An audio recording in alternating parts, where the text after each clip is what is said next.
Today, I'm going to tell you why I think the Sony a7C is the best camera for schools creating social media content in 2022.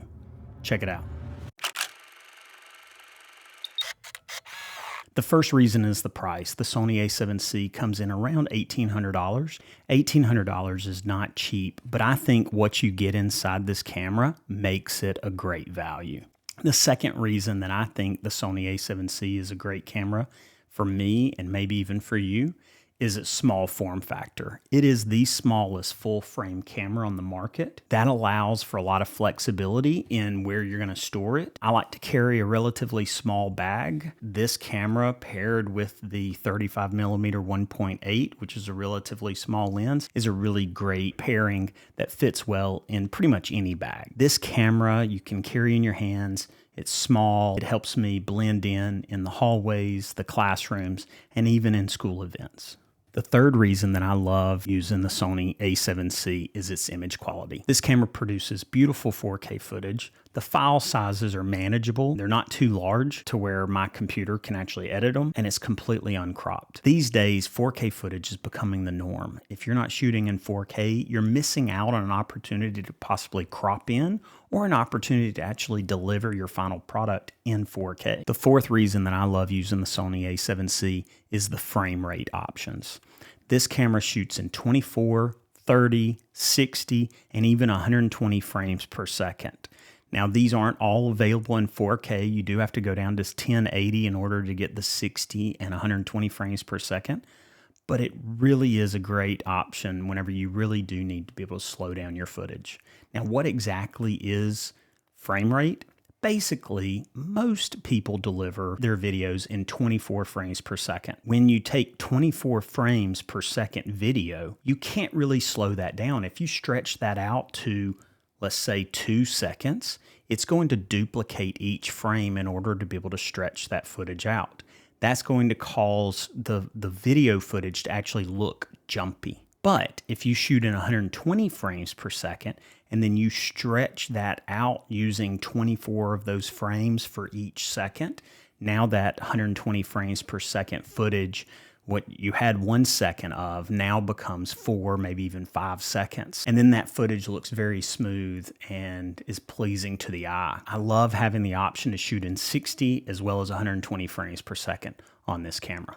The fifth reason that I think the Sony a7C is a great camera is its fully articulating screen. This is a good option for vlogging. This is a good option even for getting lower angles or high angles, being able to twist and maneuver this screen around to be able to see it from different sides. This has been a really great addition. I personally own and am currently shooting on the Sony a7 III, which is sort of like the predecessor to the a7C.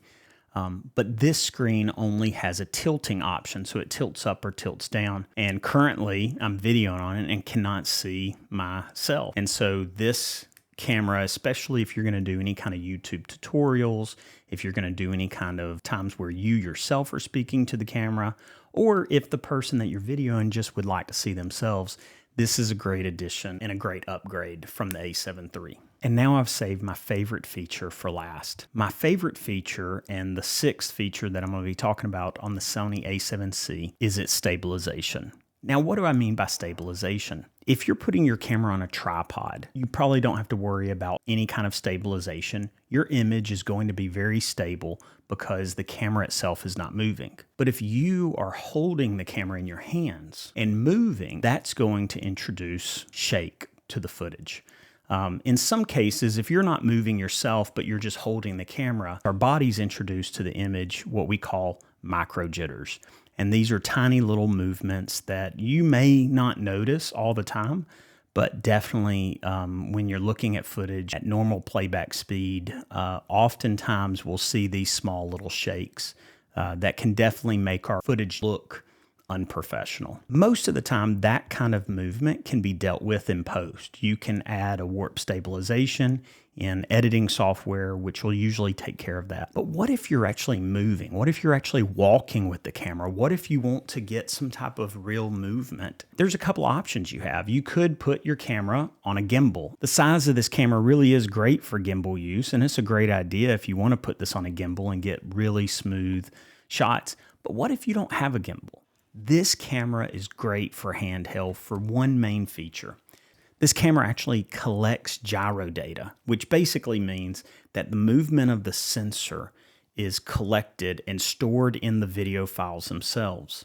And that allows you in post, through the magic of Sony's Catalyst Browse system, you can actually stabilize this in post and get amazing results.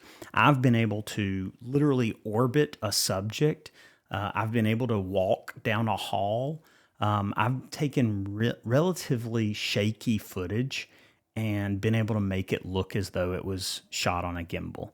And there's a few tricks that you have to learn to be able to do it and do it well, but it's a great feature. And for me, it's a feature that has saved my tail and my footage on multiple occasions. There you go. Those are my 6 features that I love about the Sony a7C and my 6 reasons that I think the Sony a7C is a great camera, really for anyone, but especially for people that are working in schools, shooting videos, and creating social media content. Thanks guys for hanging around in this video. If you have any questions or want more information about the Sony a7C or about digital media in schools, feel free to leave a comment below. Ask any questions that maybe you want me to cover in future videos.